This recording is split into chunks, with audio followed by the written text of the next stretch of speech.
മുൻപ് കൊച്ചി ജവഹർലാൽ നെഹ്റു സ്റ്റേഡിയത്തിൽ പല പരിപാടികൾ നടന്നിട്ടുണ്ട്. മതപരമായ കൺവെൻഷൻ തൊട്ട് താരനിശകൾ വരെ നടന്നിട്ടുണ്ട്. പക്ഷേ കഴിഞ്ഞ കുറേ കാലമായി GCDA ഇത് കായിക ആവശ്യങ്ങൾക്ക് മാത്രമായിരുന്നു ഉപയോഗിച്ചിരുന്നത്. കാരണം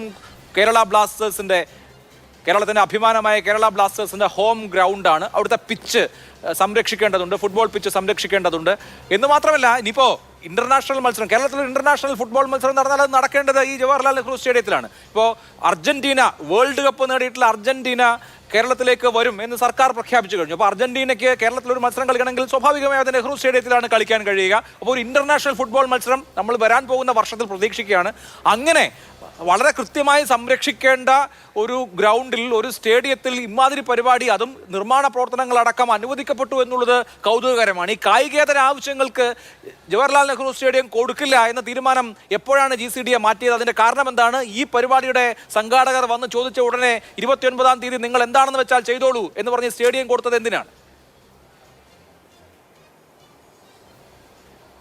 അഭിലാഷ്, അത് തന്നെ ഒരു പ്രധാനപ്പെട്ട ചോദ്യമാണ്. കാരണം കഴിഞ്ഞ കുറച്ചധികം കാലമായി ഈ കലൂർ രാജ്യാന്തര സ്റ്റേഡിയം നമ്മൾ കായികേതര ആവശ്യങ്ങൾക്കൊന്നും തന്നെ വിനിയോഗിച്ചിട്ടില്ല.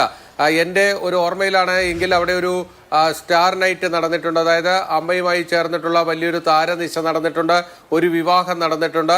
അതിനപ്പുറത്ത് മറ്റ് ഈ കായിക ഇതര ആവശ്യങ്ങൾക്ക് ആ സ്റ്റേഡിയം ഉപയോഗിച്ചിട്ടില്ല. അതിൻ്റെ ഒരു പ്രധാനപ്പെട്ട കാരണം, നമുക്ക് നേരത്തെ ഇന്റർനാഷണൽ ക്രിക്കറ്റ് മാച്ചുകളൊക്കെ വരുമ്പോൾ ഈ പിച്ച് നശിപ്പിക്കുന്ന പോലെയുള്ള കാര്യങ്ങൾ വരും. കാരണം അതിനകത്ത് ഈ പന്തലിടുക അങ്ങനെയൊക്കെ വന്നു കഴിയുമ്പോൾ, സ്റ്റേജ് കെട്ടുന്നതൊക്കെ വന്നു കഴിയുമ്പോൾ ആ പിച്ചിനൊക്കെ തകരാറുകൾ വരുന്നതുകൊണ്ടാണ് കായികേതര ആവശ്യങ്ങൾക്ക് ഈ സ്റ്റേഡിയം നൽകേണ്ടതില്ല എന്ന് തീരുമാനിച്ചത്. ഒരിടയ്ക്ക് അവിടെ ഒരു സിനിമാ ചിത്രീകരണം വരെ നടന്നു. അതിൻ്റെ പേരിൽ പോലും ആ നടപടികളിലേക്കൊക്കെ തന്നെ പോയതാണ്. അതിനുശേഷമാണ് ഇത് സ്ട്രിക്റ്റായി ഇംപ്ലിമെന്റ് ചെയ്തത്. അതായത് സ്പോർട്സ് ആക്ടിവിറ്റീസിന് അല്ലാതെ മറ്റൊന്നിനും തന്നെ ഈ സ്റ്റേഡിയം നൽകേണ്ടതില്ല എന്ന് തീരുമാനിച്ചു. പക്ഷേ ഈ കഴിഞ്ഞ കുറച്ച് സമയമായി GCDAക്ക് മറ്റൊരു ആലോചന ഉണ്ടായിരുന്നു. അതായത് വരുമാനം കൂട്ടാൻ വേണ്ടി ഇത് മറ്റ് ആവശ്യങ്ങൾക്കൊക്കെ നൽകിയാലോ എന്നൊരു ആലോചന ഉണ്ടായിരുന്നു. ഒരിടയ്ക്ക് AR റഹ്മാന്റെ ഒരു ഷോയ്ക്ക് ഈ സ്റ്റേഡിയം വിട്ടുകൊടുക്കുന്നതിനെ കുറിച്ച് ആലോചിച്ചിരുന്നു എന്ന വാർത്തകളുമൊക്കെ ഇതിൻ്റെ ഇടയ്ക്കൊക്കെ വന്നിരുന്നു. പക്ഷേ ആ സംഭവങ്ങൾക്കൊക്കെ ശേഷം പരിശോധിച്ചു കഴിഞ്ഞാൽ ഇപ്പോഴാണ് ഒരു കായികേതര